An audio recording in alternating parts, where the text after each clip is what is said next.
Bangladesh high commissioner రిజాజ్ హమీదుల్లాకు భారత విదేశాంగ సమన్లో జారీ చేసి పొరుగు దేశంలో భద్రతా పరిస్థితుల మీద ఆందోళన వెలిబుచ్చింది.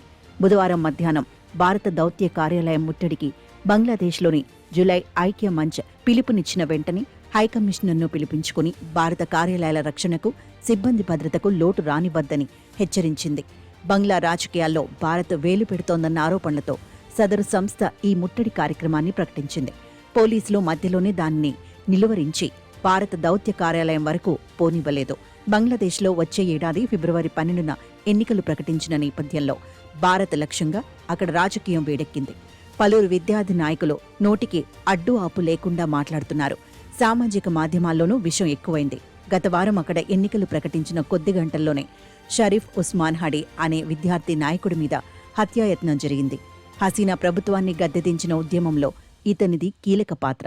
ఆమె దేశం విడిచిపోయినప్పటికీ ఆమె పార్టీ మళ్లీ ఎన్నికల్లో పాల్గొనటానికి వీల్లేకుండా అవామీ లీగ్ రద్దు కోసం ఇతడి ఇంక్విలాబ్ మంచా సంస్థ పట్టుబట్టి సాధించింది. ఈ దాడిలో అతను ప్రాణాపాయ స్థితిలో ఆసుపత్రిలో చేరిన వెంటనే బంగ్లాదేశ్ విదేశాంగ శాఖ ఒక ప్రకటన విడుదల చేస్తూ భారత్ను నిందించింది. షేక్ హసీనా అవామీ లీగ్కు చెందిన ఇతర నాయకులు బంగ్లాదేశ్లో ఉగ్రదాడులకు పాల్పడుతున్నారని, ఉస్మాన్ హడీ హంతకులు బంగ్లాదేశ్ దాటిపోకుండా భారత్ నిలువరించాలని అందులో పేర్కొంది. దీనిని భారత్ తీవ్రంగా ఖండించిన విషయాన్ని అటుంచితే ఈ ప్రకటన అక్కడి రాడికల్ శక్తులకు మంచి ఉత్సాహాన్నిచ్చింది. నిన్నటి వరకు తాత్కాలిక ప్రభుత్వంలో ఉండి రేపటి ఎన్నికల్లో పాల్గొనడం కోసం రాజీనామా చేసిన ఒక విద్యార్థి నాయకుడు ఉగ్రవాదాన్ని ఎగుమతి చేస్తున్న భారత్ ఇకపై క్షేమంగా ఉండలేదని ఓ హెచ్చరిక చేశాడు. నేషనల్ సిటిజన్ పార్టీకి చెందిన హస్నత్ అబ్దుల్లా భారత్ను శత్రుదేశంగా ప్రకటించి ఈశాన్యాన్ని విడగొడతామని హెచ్చరించాడు. జులై యోధుల ప్రాణరక్షణ కోసం అవామీ లీగ్ వారికి అండగా ఉంటున్న వారిని శిక్షించాలని ఇతడు డిమాండ్ చేస్తున్నాడు.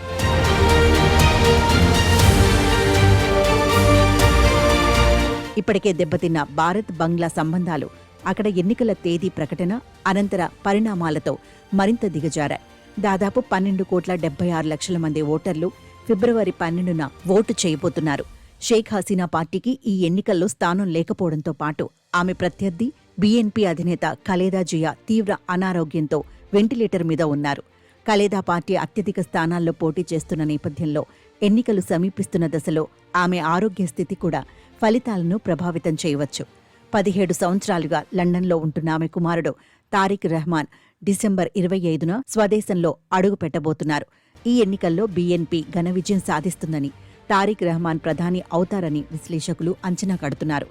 జమాత్-ఏ ఇస్లామీ ప్రధాన ప్రతిపక్షంగా అవతరిస్తుందట.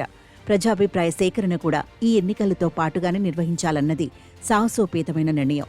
జులై తిరుగుబాటు అనంతరం అన్ని పార్టీలు ఒక్కటిగా సంకల్పించిన రాజ్యాంగ, రాజకీయ సంస్కరణల మీద ప్రజలు అదే రోజున ఓటు చేయబోతున్నారు. న్యాయ వ్యవస్థ, ఎన్నికల సంఘం స్వతంత్రతలను బలోపేతం చేయడం, కార్యనిర్వాహక వ్యవస్థ అధికారాలకు కత్తెరవేయడం, శాంతి భద్రతల యంత్రాంగం దుర్వినియోగం కాకుండా చూడటం వంటి అనేక ఆదర్శాలు ఈ రెఫరెండంలో ఉన్నాయి. భారత్ బంగ్లా సంబంధాలు ప్రస్తుతానికి దిగజారిన బంగ్లాదేశ్లో ఎన్నికలు సక్రమంగా జరిగి అక్కడ ప్రభుత్వం ఏర్పడిన తర్వాత తిరిగి బలోపేతమవుతాయని కొందరి ఆశ. 54వ విజయ్ దివస్ సందర్భంగా మంగళవారం కోల్కతాలో జరిగిన కార్యక్రమంలో పాల్గొనటానికి బంగ్లాదేశ్ నుంచి వచ్చిన మాజీ సైనికాధికారులు ఇదే హామీ ఇస్తున్నారు.